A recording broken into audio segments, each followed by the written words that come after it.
Okay, so let us talk about the Indian Parliament. So Indian parliament क्या है?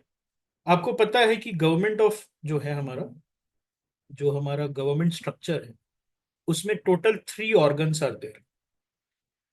What are those 3 organs? One is the executive, the other is legislature and the third is judiciary. ठीक है.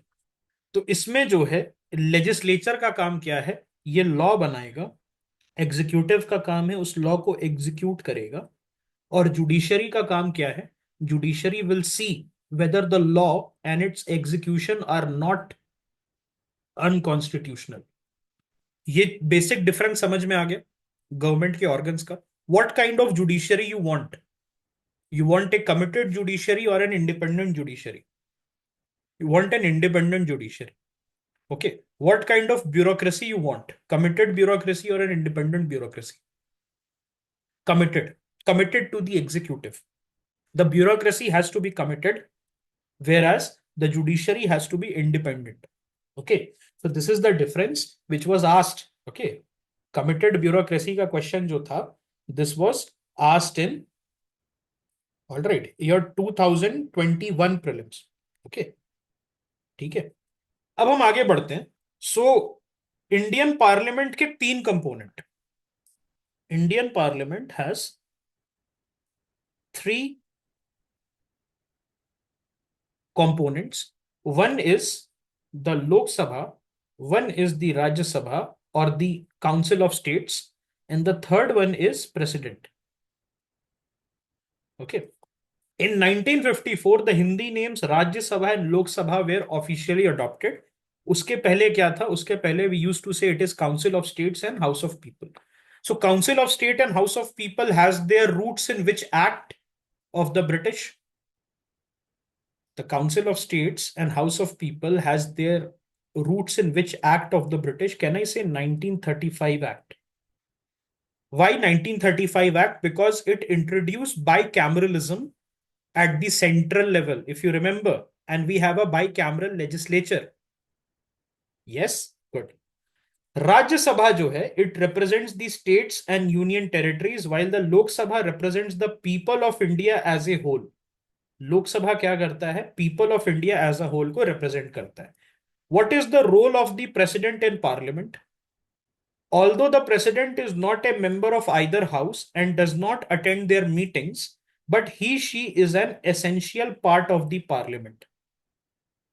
And the president's role includes assenting to bills passed by both houses, summoning and proroguing both houses, dissolving the Lok Sabha, addressing both houses, issuing ordinances when parliament is not in session, and these are his duty or her duty. Okay. So please remember this कि president खुद नहीं जाते हैं meeting attend करने, but he has essential role when it comes to parliament. हमारा जो parliamentary model है वो कैसे डिफरेंट है? So Indian model is inspired by the British system and it incorporates the president within the parliamentary framework. वहां पर क्या है फिर? ब्रिटेन में क्राउन है, ब्रिटेन में किंग हो जाते हैं, हमारे यहां प्रेसिडेंट हो जाते हैं. So how we are different? Since we have a president, we will call ourselves a republic. We are a republic. Why? Because our head of state is elected. Our head of state is what? Elected. Whereas in Britain, the monarchy is hereditary. और वहां पर जो है crown, house of Lords और house of common तीनों मिलके वहां का बनाता है parliament. An American model, it features a clear separation between legislative and executive branches, with the president not considered part of the legislature, which consists of Senate and the House of Representatives. Okay. So ये जो है, वहां हमारे British model और Indian model में क्या है? President and the crown is integral part, whereas president in America is not considered part of the legislature. और लेजिस्लेचर में क्या होता है? There is a senate and a house of representatives. Is it clear? Key difference and philosophies की अगर बात करें, so Indian and British system जो है, it has an interdependence between the legislative and executive branch, whereas in America there is clear separation that the president will be separate from the legislature. Okay. And in the Indian and British model, president and crown is an integral part, whereas the president is separate in US. What is the composition of the two houses? So Rajya Sabha or the Council of States, maximum strength 250 members, with 238 representing the states and union territories to be elected indirectly, and 12 nominated by the president. So ज्यादा nomination Rajya Sabha में है कि लोकसभा में? Nomination is higher in the Lok Sabha, Rajya Sabha में क्यों है? If you see Rajya Sabha, you can nominate up to 12 people. Why? Why? Because ऐसे भी इनडायरेक्ट इलेक्शन है, वहां पर, and they basically are there to represent state. यहां पर होता क्या है ना कि Rajya Sabha is, it's not showing the will of the people. Rajya Sabha का पर्पस क्या है? The purpose of Rajya Sabha is to accommodate people who can not enter Lok Sabha. Basically people who do not, who cannot have the tolerance for public life. Okay, so people जैसे कि आप देखेंगे Sachin Tendulkar. Okay, he is a cricketer, उनका काम है cricket खेलना. क्या वो फुल टाइम पॉलिटिशियन बन सकते हैं? रोड पे लेट सकते हैं, प्रोटेस्ट कर सकते हैं, लाठी खा सकते हैं? नहीं खा सकते. ओके, तो उन जैसे लोगों के लिए राज्यसभा बना था. तो it make sense that to have a higher quantum of nominated people. Current composition कैसा है? 245 member, including 225 representing the states, 8 from union territories and 12 nominated members. Allocation of state, so fourth schedule of the constitution outlines the allocation based on population, leading to varied representation across state. Okay, so there is a question, can a nominated member of Rajya Sabha become prime minister? Okay, ये चीज है कि यहां में हम क्या पढ़ते हैं कि prime minister has to be a member. Prime minister has to be a member.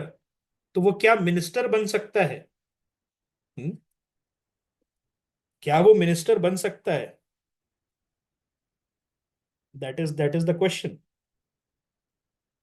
Nominated member होता कहाँ है? हमने तो देखा कि वो एंग्लो इंडियन वाला प्रोसीजर हटा दिया उन्होंने. अब लोकसभा में तो है नहीं. है कहां पर? यहां पर है. सो बेसिकली जो है, ओके, बेसिकली नॉमिनेटेड मेंबर्स जो है, all right, he can, okay, he can, अगर आप देखेंगे तो सिर्फ मेंबरशिप की बात है. हम यहां पर क्या देख रहे हैं? सिर्फ मेंबरशिप की बात है. तो आप नॉमिनेटेड रहिए या आप ऐसे रहिए, नॉर्मल जाए. ओके, वहां पर तो कुछ है नहीं. वहां पर तो कुछ है नहीं, कुछ बात होती नहीं है. So nominated members can become, but so far has it happened? So far has that happened? So अगर आप देखिएगा लक्ष्मीकांत में, they talk about appointment of ministers, एक टॉपिक है पार्लियामेंट में. सो वहां पर अपॉइंटमेंट ऑफ मिनिस्टर्स की क्या बात कर रहे हैं? पार्लियामेंट में आप बन सकते हैं मिनिस्टर, लेकिन आपको पार्लियामेंट का मेंबर बनना पड़ेगा आइदर बाय इलेक्शन और बाय नॉमिनेशन. अब आपका क्वेश्चन है, प्राइम मिनिस्टर बन सकता है कि नहीं? सो प्राइम मिनिस्टर भी मिनिस्टर होता है कि नहीं? प्राइमस इंटर पैरिस अलग है, बट क्या prime minister at its core ही इज ऑल्सो ए मिनिस्टर? तो can I say that yes, the answer is yes, even a nominated member can become. Okay, so good question. Representation of states. Members representing states are elected by state legislative assemblies through proportional representation by means of single transferable vote. ये सभी को समझ में आ गया है what is PRSTV? हमने ये चीज प्रेसिडेंट में पढ़ी थी, इफ यू रिमेंबर, उसमें डिस्कस की थी. यस और नो? सो उसी तरीके से जो है हम यहां पर क्या देखते हैं, उसी तरीके से राज्यसभा के जो मेंबर्स हैं उनको MLAs जो है इलेक्ट करते हैं. Representatives from union territories are indirectly elected by members of an electoral college, with only Delhi, Puducherry and Jammu Kashmir having representation in the Rajya Sabha. Ladakh का होगा, अंडमान का होगा, लक्षद्वीप का होगा? नहीं होगा। वाई? बिकॉज वहां पर कोई है ही नहीं वोट करने के लिए। दिल्ली का, पुडुचेरी और जम्मू कश्मीर में there are MLAs, but there are no MLAs in your Dadra and Nagar Haveli, Daman and Diu. There is no MLA in Lakshadweep. Lakshadweep को कितना सीट्स मिला है? How many seats are there? MP है सिर्फ वहां पर। अंडमान निकोबार में सिर्फ एमपी होता है। ओके, पॉपुलेशन ही नहीं है वहां पर, इसीलिए doesn't make any sense to have a legislative assembly. All right, the president nominates 12 members in the Rajya Sabha with special knowledge or practical experience in art, literature, science and social service, bypassing the election process. अब हम आते हैं लोकसभा पे। Let us talk about House of the People. So maximum strength 550 members with 530 representing the states and 20 from union territories. Current composition कितना है? 543 है, including 524 from the states and 19 from the union territory. Okay, and then members are directly elected by the people from their territorial constituencies. Please remember, Rajya Sabha indirect election by proportional representation, single transferable vote. Lok Sabha यहां पर जो है they are directly elected. Voting age जो है वो 21 से 18 कर दिया गया था। सबसे पहले कहां बताया गया था? सबसे पहले which committee has told about this to reduce the age? याद आया? तारकुंदे कमेटी, कल हमने बात की थी, जयप्रकाश नारायण ने जो किया था। यस, सो 21 टू 18 ईयर्स जो है by the 61st constitutional amendment act 1988, किस प्राइम मिनिस्टर के अंदर था ये?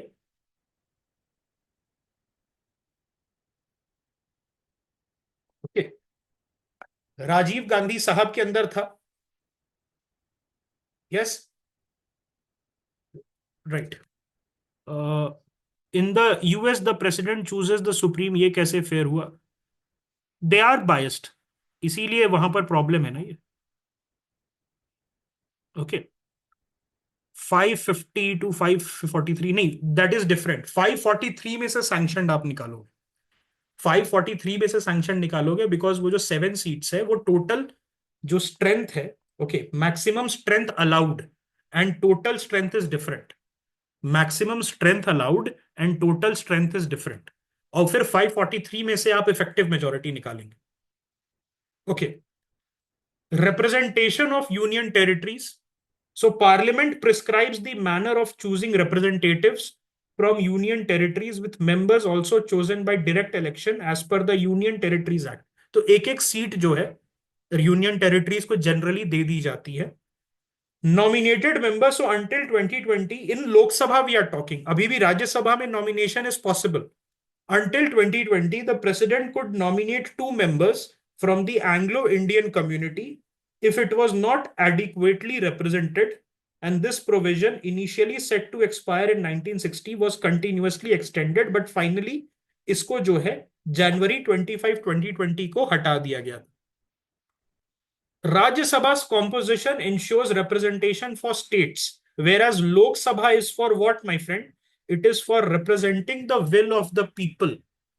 It is for what? It is for representing the will of the people, and it allows for direct election of its members. So who should be more powerful? Who should be more powerful? The Lok Sabha should be more powerful. Why? Because it is reflecting will of people. अब हम बात करते हैं difference between the first past the post system versus proportional representation. So first past the post system और the FPTP system जो है उसमें क्या होता है? बेसिकली इंडियन कॉन्स्टिट्यूशन में ये एम्प्लॉयड होता है, और इसमें क्या होता है? For example, there are 4 candidates, 1, 2, 3 and 4, और फर्स्ट कैंडिडेट को मिले 31.2% वोट, सेकेंड कैंडिडेट को मिले 30.2% वोट, थर्ड कैंडिडेट को मिले 24.2% वोट, एंड सो ऑन, गिरते चला गया। तो इसमें से कोई सेलेक्ट होगा, who will be selected? So this person will be selected, और एफपीटीपी जो है उसमें number 1 person he will be selected because he has the highest vote. First past the post का मतलब क्या होता है? इसका मतलब होता है यहां पर एक आदमी को जिसको सबसे ज्यादा वोट मिले, डजेंट मैटर 50% से ऊपर है कि नहीं। अगर आप दूसरे कंट्रीज में देखेंगे, जो प्रेसिडेंशियल इलेक्शन होता है उसमें 50% से ज्यादा नंबर चाहिए होता है। इन द प्रेसिडेंशियल सिस्टम जो हम देखते हैं तो उसमें क्या चाहिए होता है? 50% से ज्यादा चाहिए होता है, इसीलिए मल्टीपल राउंड्स होते हैं उसमें। ओके, उसमें होता क्या है, चार आदमी खड़े हुए प्रेसिडेंशियल इलेक्शन के लिए, उसमें से किसी को 50% के ऊपर नहीं आया, so the person with the least amount of vote is removed, and then in the second round अगर किसी को नहीं आया, then the person with the least amount of vote is removed. तो फिर क्या होता है, लास्ट में शोडाउन तब तक होते रहता है जब तक 50% से ज्यादा किसी को नहीं आ जाता। इंडियन इंडियन सिस्टम में ऐसा नहीं है। इंडियन सिस्टम में क्या है, what is there in the Indian system? जिसको आउट ऑफ ऑल सबसे ज्यादा वोट आ गया वो जीत गया, डजेंट मैटर कितना परसेंट है, he has to be number 1। इसीलिए first past the post, doesn't matter what is your percentage, what is how much is there, जो टॉप कर रहा है out of all the candidates appearing, जिसको सबसे ज्यादा आ रहा है out of all the candidates who are appearing for the elections, that person will win. इसमें किसी को डाउट है? So simple majority win, potentially excluding minority representation. मतलब क्या होता है इसमें? अगर आप देखेंगे तो एक चीज प्रॉब्लम क्या थी, that some parties they get up to 19% vote share but they get zero, they get how much, 0 seats. ऐसा हुआ है बीएसपी के साथ। किसके साथ हुआ है? बीएसपी के साथ क्या हुआ है कि 19% वोट आए यूपी इलेक्शंस में, और वहां पर आए 0 सीट्स। ओके, तो ये जो प्रॉब्लम है, ये प्रॉब्लम प्रोपोर्शनल रिप्रेजेंटेशन में नहीं होता, but do we do this? क्या हमारे यहाँ प्रोपोर्शनल रिप्रेजेंटेशन होता है? नहीं होता है। हमारे यहाँ होता है first past the post. Okay, तो इसमें प्रॉब्लम क्या है कि फर्स्ट पास द पोस्ट में माइनॉरिटी ग्रुप्स को रिप्रेजेंटेशन नहीं मिलता, but there are countries which follow the proportional representation. उसमें क्या होगा, उसमें सिर्फ वोटिंग परसेंटेज काउंट होते हैं, और फिर वहां पर क्या होता है, वोटिंग परसेंट जो है उसको कन्वर्ट कर दिया जाता है सीट्स में। You just go you just go to the election booth and you press a button, and then from there voting percent is calculated, and that voting percentage is then converted into seats. Okay, so for example, let us say that proportional representation UP में लग गया, hypothetical scenario, I am saying again this is a hypothetical scenario. So BJP got 49%, SP got 47% of the votes, and then 3% जो है BSP को आ गया। तो BSP will not get 0 seats, it will be allotted 3% seats।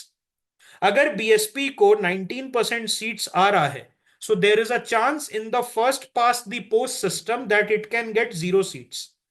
Why? Because territorial constituencies के basis पे voting होती है, but in the proportional representation system it will be allotted 19% of the seats in the house, and it will be able to send MPs and MLAs depending on the proportional representation.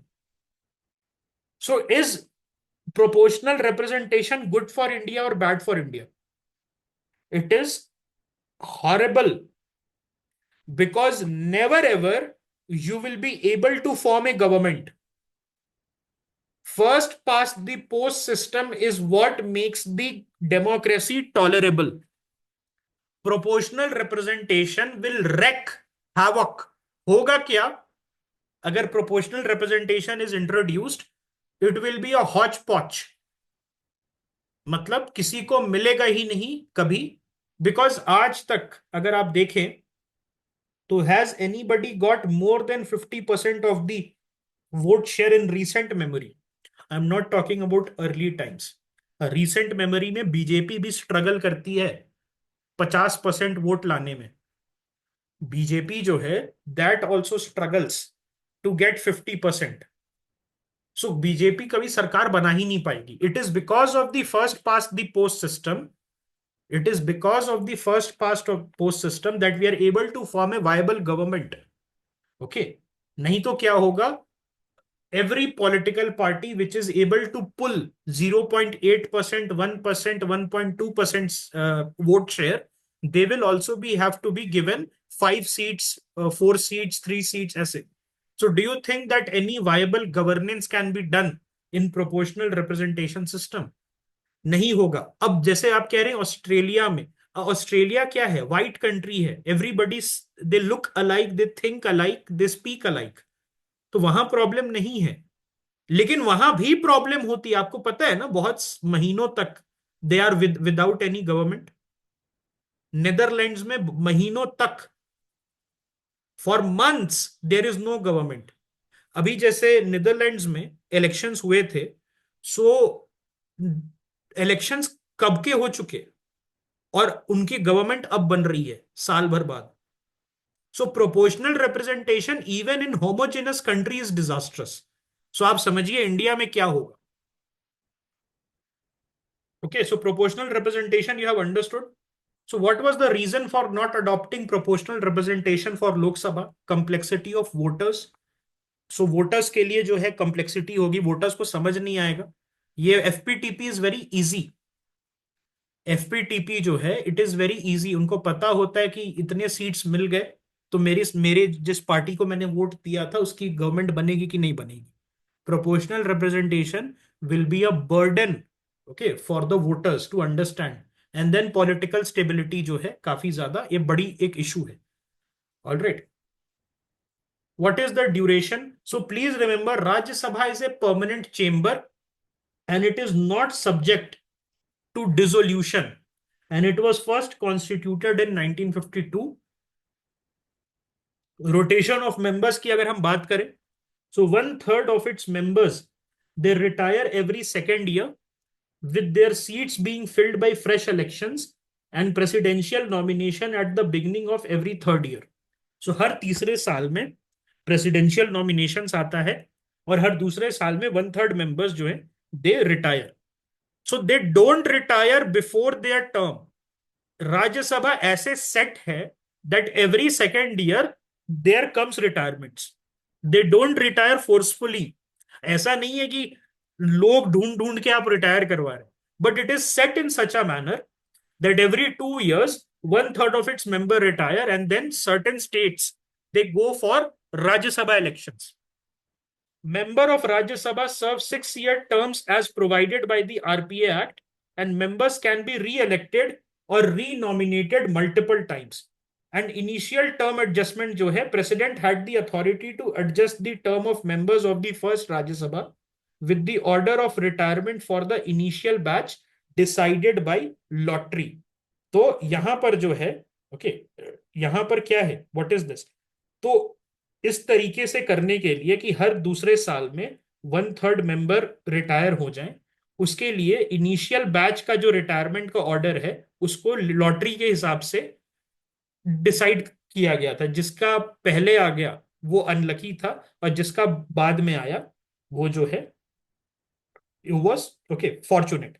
तो ये याद रखिएगा, 6-year term होता है and it is a permanent house.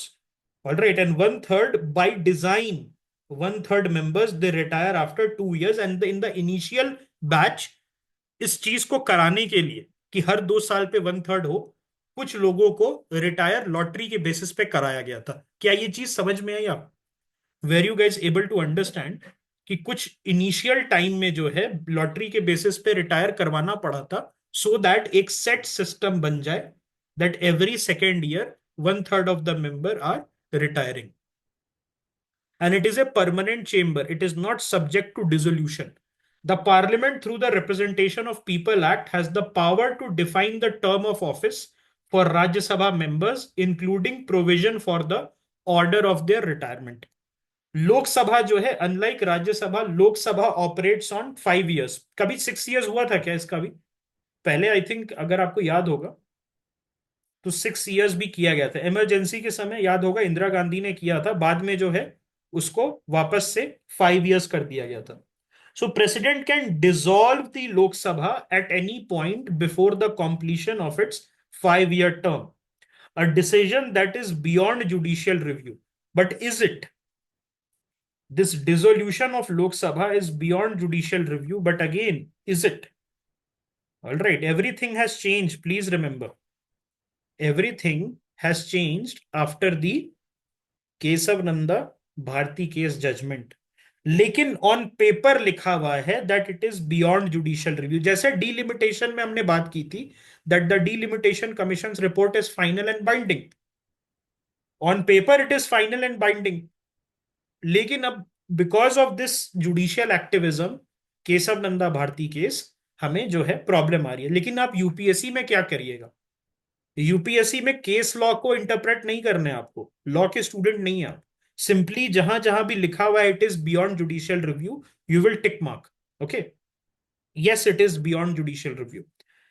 The term of Lok Sabha can be extended by Parliament during a period of national emergency by 1 year at a time, but not beyond 6 months after the emergency has ended.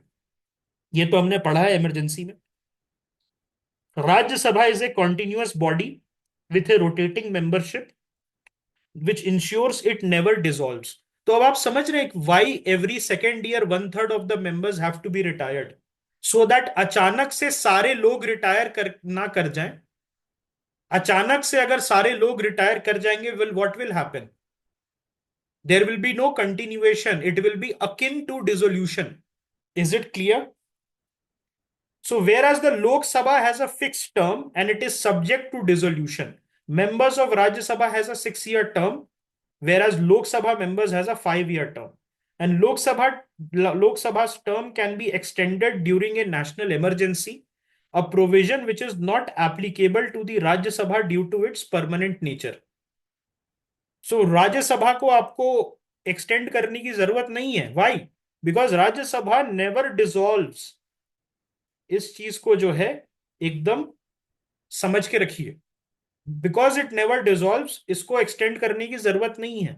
Okay okay, I think this is enough. We have completed a portion, initial portion of this. बहुत अभी बात करनी है, I think 2 days में हमारा complete हो जाएगा। आज 16 है, 17, बाई 18th जो है we will be able to complete this.